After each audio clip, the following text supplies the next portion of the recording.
Bienvenue sur votre chaîne, Info de l'heure. Avant de commencer la vidéo, n'oubliez pas de vous abonner à notre chaîne, en cliquant sur le petit bouton rouge, situé en bas de votre petit écran, et d'activer également la cloche de notification pour ne pas rater nos prochaines vidéos. Bon visionnage. L'opposant malien Enea Ibrahim Kamara ne veut pas entendre parler de la junte au pouvoir à Bamako après le 27 février. Il s'autoproclame nouveau président du Mali dès ce dimanche pour conduire un nouveau gouvernement de transition depuis la Côte d'Ivoire. Enea Ibrahim Kamara annonce un gouvernement civil de transition basé en Côte d'Ivoire. Le président du mouvement républicain du Mali, Enea Ibrahim Kamara, annonce un gouvernement civil de transition pour sauver par tous les moyens le bateau malien des dangers qui le guettent entre les mains de la junte d'Assimi Goïta et de son premier ministre Choguel Maïga. Ainsi, s'autoproclame-t-il nouveau président du Mali, et non président de la République, car n'ayant pas été élu. Une annonce faite depuis Abidjan face aux journalistes. Il a annoncé en début de semaine la formation d'un gouvernement pour organiser les élections dans les 6 prochains mois. Je suis le nouveau président de la transition civile du Mali, elle commence dès ce dimanche 27 février et nous organiserons des élections dans 6 mois, affirme-t-il dans un message qui fait le tour des réseaux sociaux depuis quelques heures. Nous allons former à partir du 27 février à minuit un gouvernement civil de transition qui va conduire le pays vers des élections générales dans un délai de 6 mois, a déclaré à la presse Enea Ibrahim Kamara, président de cette coalition du mouvement Fazodamb, MFD, l'honneur de la patrie, en Bambara. Nous allons également renouer les relations cordiales que nous avons toujours eues avec nos voisins de la CEDEAO et avec tous nos partenaires. Je tiens à préciser que ce programme est initié par les Maliens dans le seul but de redorer le blason de notre pays. Et que nous puissions retrouver notre place dans le concert des nations, a expliqué l'opposant. Selon lui, il est important de mettre en place les institutions légales du Mali. Nous le faisons par devoir.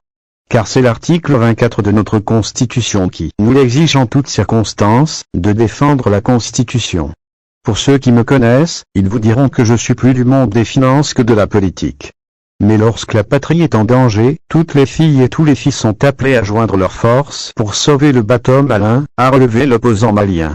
L'Assemblée tenant lieu d'organe législatif au Mali depuis la prise de pouvoir par les militaires, a entériné, lundi, une période pouvant aller jusqu'à 5 ans avant des élections et un retour des civils à la tête du pays.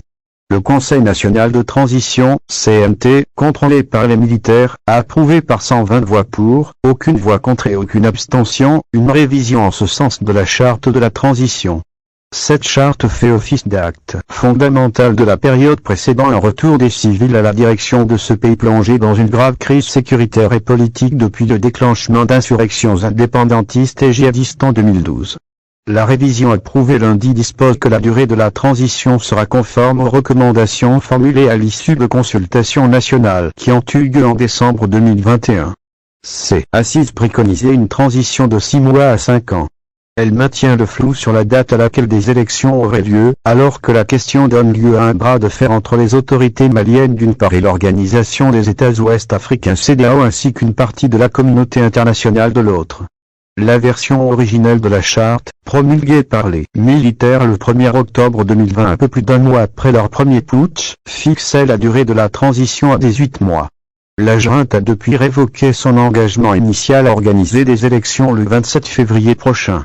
Elle a exprimé son intention de rester en place 4 ou 5 années supplémentaires, un délai totalement inacceptable pour la CEDEAO.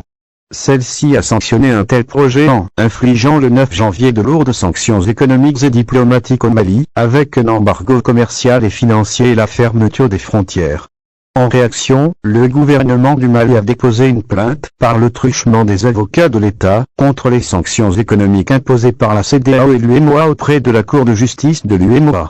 Un collectif de 6 avocats maliens, à la demande du gouvernement de transition, a saisi la Cour de justice de l'UEMOA de 2 recours contre les sanctions prises par la conférence des chefs d'État et de gouvernement de l'institution ouest africaine, informe un communiqué de la présidence du Mali daté du 21 février.